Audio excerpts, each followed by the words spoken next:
40 years ago this month, astronauts Neil Armstrong and Buzz Aldrin first set foot on the moon.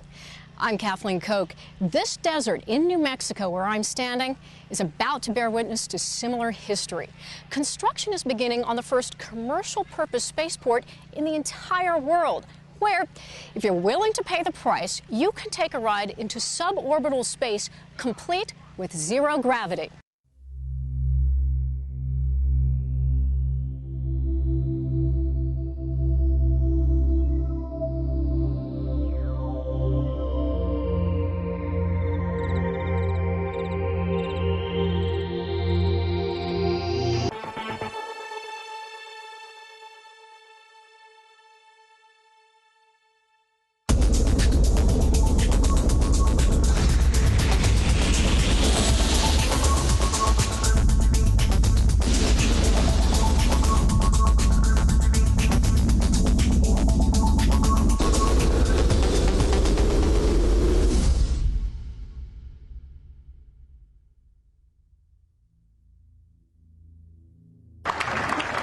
Thank you so much. You know, today history is being made. Today will be a signal that America needs to regain its leadership in space, both national space and commercial space. Today is history because New Mexico leads the nation in commercial space. New Mexico's weather and wide-open spaces have been ideal for the aerospace industry since Robert Goddard, the father of modern rocketry, began conducting research in Roswell, New Mexico in the 1930s. Later, Wernher von Braun developed his V-2 rocket here in the 1940s, culminating in the Saturn V and the Apollo moon landing. Breaking new ground is the slogan here at the spaceport, and Executive Director Steve Landine tells us they mean that both literally and figuratively. That's correct. When you look at what we're embarking on, and the spaceports are an enabler. So Spaceport America represents low-cost, flexible infrastructure to enable these companies to come, whether it's Virgin Galactic, Armadillo Aerospace, and these companies such as XCOR that are going to do wonderful things for transforming space. So when we're breaking new ground, not only is it new ground in the desert here in New Mexico, but it is breaking new ground towards this commercial space, this new space age that's going to industrialize space. One of the leading supporters of the spaceport efforts has been New Mexico Governor Bill Richardson. We had a chance to speak with him just before the groundbreaking ceremony. Governor, when it comes to Spaceport America, virtually everyone agrees it wouldn't be happening without you. Talk to me about it. How did you get inspired by this incredible venture? Well, I've always been, as a kid, a space buff. I remember when John F. Kennedy said we're going to the moon in 10 years, and I was kind of hoping that the astronaut program, our extensive NASA public commitment to space would continue. So what we wanted to do in New Mexico is be the beachhead for commercial space, partnering with Richard Branson, making New Mexico a center of space, of jobs, of technology, economic development. So I wanted to think big. I'm going to think big for one big thing as governor, and that's a spaceport, because that's the future. That's why we committed over $200 million. I made it a campaign issue. I said this is bipartisan, this is for kids, for science education, for math, for weather, for renewable energy, and here we are, reality coming from a dream. While the spaceport will stand out in the field of space travel, when it comes to the environment, it's all about fitting in. Much of the spaceport will be buried in this desert sand. The terminal is designed to be environmentally sustainable with a green, energy-efficient design. My end objective for it, and I share Virgin's passion around the environment. Certainly, Governor Richardson has set standards here in New Mexico and has attracted Shot Solar. Renewable energy, I envision that the spaceport will be 100% renewably powered is my objective. But to start off, what we want to do is put things in the design that can minimize your power consumption. So we have things like earth tubes that will probably reduce our HVAC, the heating and cooling power, by 60 to 70%. So it's those types of elements that we've put into the design, that berming, and taken advantage of that to precondition the air. Is just a remarkable feature that Foster and Partners and URS, the architect engineers, have put into this building. And the vision that the people of New Mexico have had to know that they have a future in space. A future that goes back to 1945 and White Sands. Goes back to the V2s, which, having made a rather unwelcome visit to London in 1944, were shipped here in 1945. And we were quite glad to see the back of them, I have to tell you. And I work for an organisation whose first word in every project we do is safety. And that's the secret of this location. It's not only the best location for commerciality in space, it's the best location for safety in space as well. Because of the White Sands missile range, this airspace is restricted, meaning no commercial aircraft will be flying here. This makes it an ideal and safe spot for a spaceport.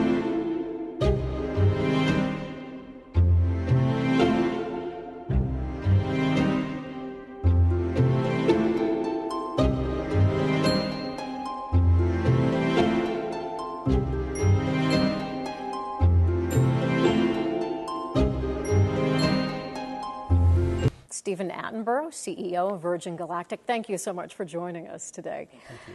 Talk to me about, how did Virgin Galactic come about? How did you come up with this idea, or you and what group of people?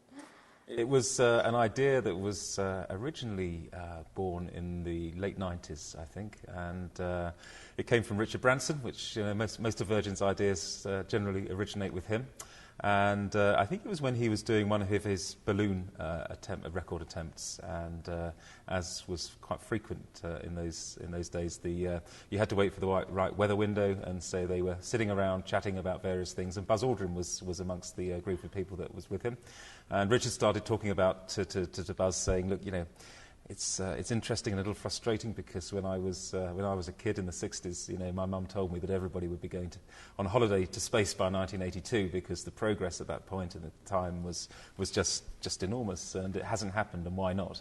And can we do something about it?" And so he and Buzz talked a lot about why the technology hadn't moved as fast as everybody thought it should and could, and came up with one or two potential ideas as to how that could be improved. And Richard was very inspired about that and went out and registered the name of the company. So Virgin Galactic has actually been around for quite a long time as a company. We're doing well. So the new carrier aircraft is now flying. That was rolled out in July of last year. We've had 9 flights now of that aircraft. It's been up to its launch altitude, which is 51,000 feet. And how is it performing? It's performing flawlessly. It's a typical Burt Rutan design. It is extremely unusual. So it's the world's largest carbon composite aircraft ever built. It's probably the world's most fuel-efficient aircraft for that reason. It has a twin boom configuration, so it's a catamaran. And it looks very beautiful, it looks very unusual, and as I say with Burt Rutan, it flies beautifully as well, so the pilots are delighted with it. Well, in conclusion, talking about the sky's the limit, do you have aspirations to launch from other places on the planet? Sweden, perhaps? Yeah, we do. I mean, New Mexico is going to be building our spaceport, so that will be the hub of our operations. It's where our headquarters will be, and it'll be our home, effectively. But the advantage of having an air launch system is that we have an aircraft with a long range that can effectively take the spaceship and itself to anywhere in the world. So you're right, in the north of Sweden. I think we'll be there, I hope, fairly soon after the start of commercial operations here, but probably just for a certain amount of months each year where the weather's good. And then I think we'll probably do that in other parts of the world as well. So we may just do it on a temporary basis each year, or occasionally, perhaps a little bit like Formula One, so that you sort of go around touring and do a few days or weeks of flights at each location. And then I suspect that we will have more permanent locations in 2 or 3 places in the world where there's a good local market, where there's a good sort of operational base. Because I think people who want to fly twice will probably want to fly from different locations, because if you've seen the view above New Mexico, which will be terrific, it'll also be nice to see the view above the north of Sweden and possibly Australia or wherever else in the world. Right. Stephen Attenborough, CEO of Virgin Galactic, thank you so much for joining us. Thank you very much. Appreciate it. Thank you. Jeff Faust is a senior analyst for the Futron Corporation and author of the spaceflightreview.com and personalspaceflight.info. I asked Jeff what he thinks about Spaceport America and its future here in New Mexico. Well, Spaceport America is really at the vanguard of this new generation of entrepreneurial space ventures and the infrastructure needed to support these ventures.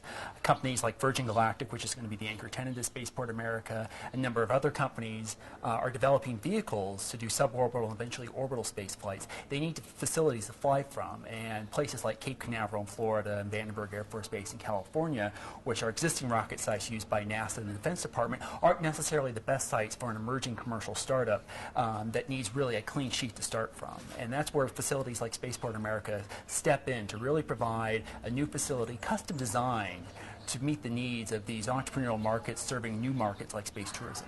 I was going to say that really is the key here, because we're talking about civilians, the average American or average American with $200,000 lying around being able to go into space. Exactly, and you want to craft the experience for that that's going to best meet their needs, make sure that they feel like they got their $200,000 worth.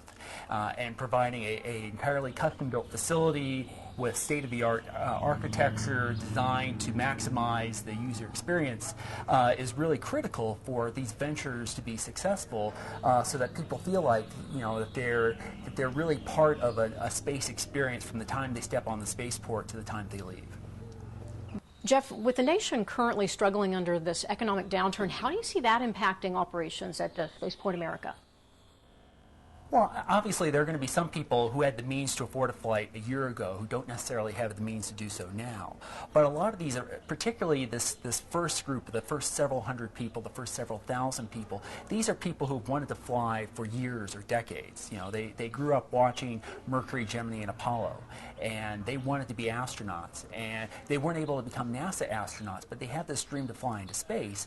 And now there's a means for them to realize that dream by saving up enough money to fly to space. So I think you'll see people, you know, find ways to put that money together, even it might be more difficult to do so than it was a year ago, to be able to fly into space. So I think at least in the near term, I don't think you'll see a tremendous impact on demand.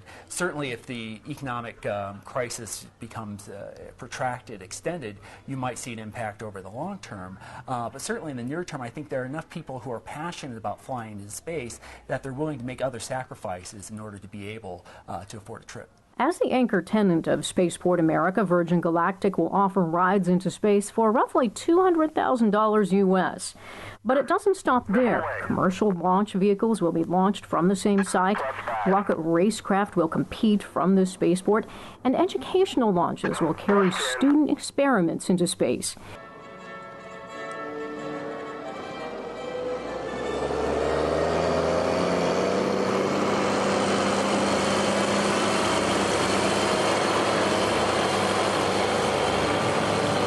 So, after some 25 years of planning, a new chapter in the history of suborbital spaceflight has begun.